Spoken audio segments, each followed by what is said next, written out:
สวัส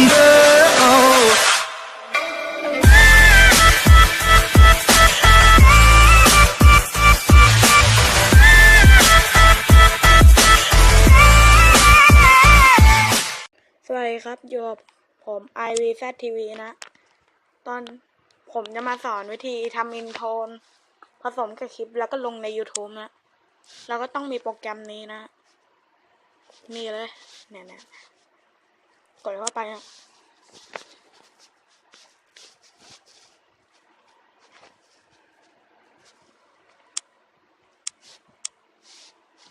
ก็จะขึ้นอย่างนี้นะ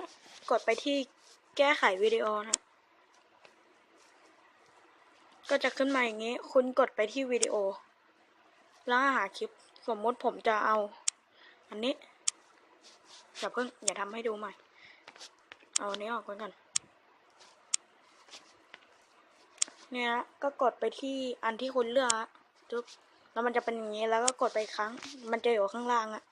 คุณก็กดต่อไปเลยมันก็จะขึ้นอย่างนี้นี่นะแล้วผมก็จะบอกวิธีใส่ไอ้พวกนี้ไปที่หลังนะแต่ผมเอาอีกอันก่อนไม่ใช่อันนี้เอากดผิดเอกสารนี่นะใช่หรือเปล่าใช่นะนี่นะก็สต็อปก่อนแล้วก็กดแก้ไขนะหัวข้อย่อยนะกดไปเขาก็ให้เราเขียนนะอย่าเพิ่งแล้วคุณก็เลื่อนแล้วว่าจะเอาจุดตรงไหน IV เรียบZTV ตกลงนะแล้วมันก็ขึ้นอย่างเงี้ยคุณก็ขยายไว้ไอตรงที่มันหมุนนะกดตรงที่หมุนแล้วขยับขยายไว้นี่ฮะแล้วกดเพลย์เพื่อดูก่อนว่าถูกใจเปล่าถ้าถูกใจจะได้อันใหม่ถ้าทำอย่างอันใหม่มันก็จะเท่ขึ้นนะแต่ผมทำแค่นี้แล้วกดนี่ไปนะตรงนี้นี่ตรงนี้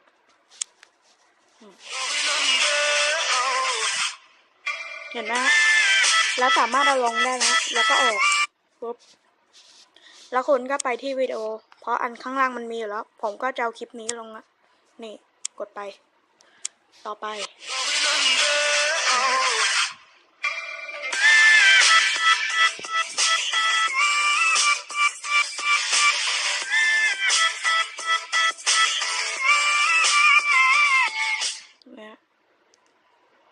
อันนี้คลิป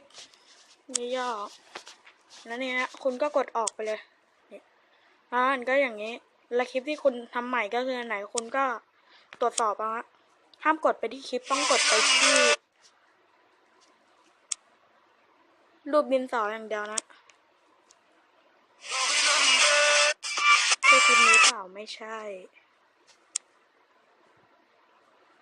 ผมคิดว่าน่าจะเป็นคลิปนี้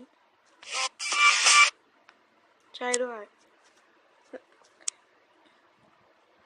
เนี่ยคุณก็กดไอ้ตรงหลายอันตรงนี้นะก็กดไปมันจะขึ้นอย่างนี้คุณจะลงในไหนผมลงใน YouTube ก็กดไป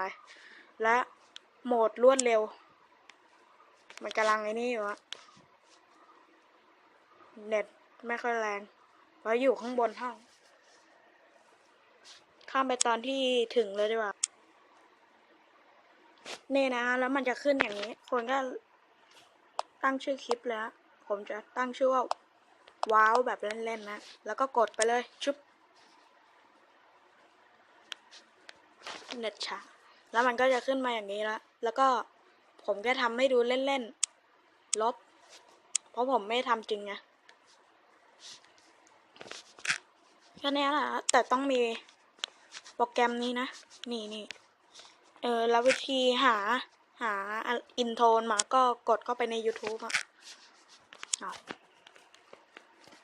เราไปข้างบนออกก่อนนะก็เขียนว่าอินโทนแล้วก็คลิปนี้อยู่ไหนวะ นี่นะหาอินโทนแจกขอแจกอินโทนแต่อันที่ผมดูไม่ใช่อันนี้ปิดไปก่อน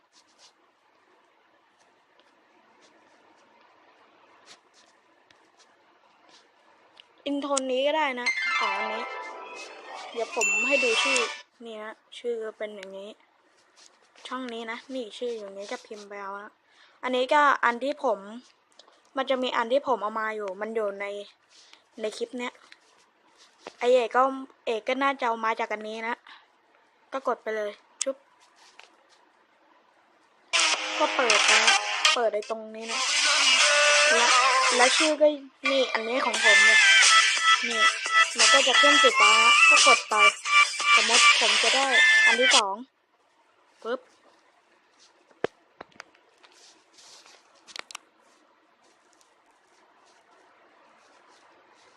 รอแป๊บนึงนะ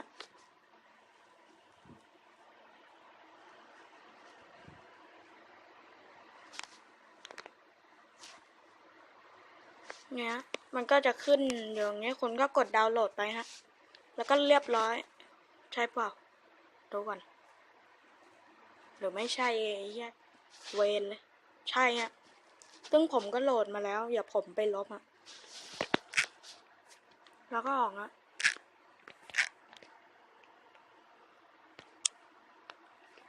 ผมแนะนำคลิปนี้นะเพราะคลิปที่ผมแนะนำเมื่อกี้มันยากมันเอายากในคลิปเนี่ยเอายากขอแล้วก็ลบก่อนออกก่อนแล้วก็คลิปนี้ขอจบไว้แค่นี้ก่อนดีกว่าครับอย่าลืมกดไลค์กดติดตามกันด้วยนะครับสวัสดีครับ